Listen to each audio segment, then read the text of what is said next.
an ócaid atá arsúil aniu agin ná an ócaid speisialta bronta do eilúnithe an chiiste creaaltúireachta Gaeilge.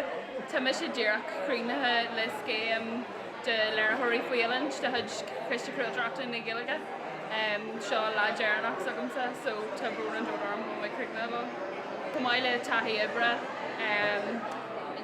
tríd an gablion rinne glór, cardja teagolaithe for mé idir taithí practicula agus taithí inta láidir ó híomh leirthreachtaide. Cuireann an scéim eilúna leis an airnáil go ginearálta nídíar airnáil na Gaeilge.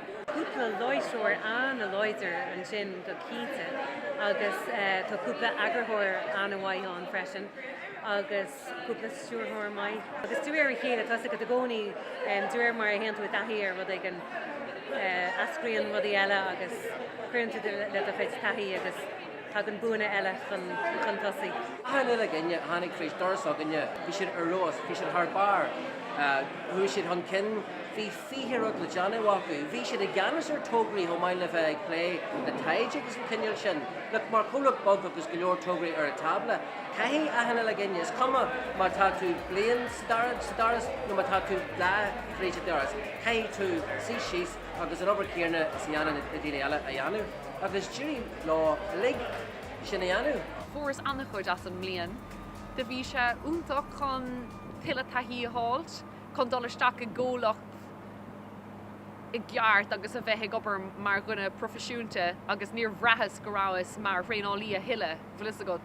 Agus is tóca go raibh sé an céimas fear le ghlacha le dul I dro garam ceart a bhaint max nearmáin. Bhí si go deascinnal ó na lúnithe cheola amach in san dahain na Skyline agus in san cheantar chéanna agus bhí deise gin freisin just mar hála téim líana úsáid a bhaint as an fictúlan taistil.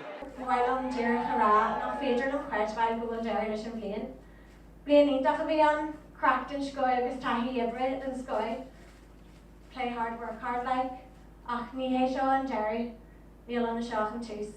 Tá mé ionta bródúil as na heilúnithe ar fád as an bblion a chuir siad isteach linne agus leis na cólachtaí ar fád.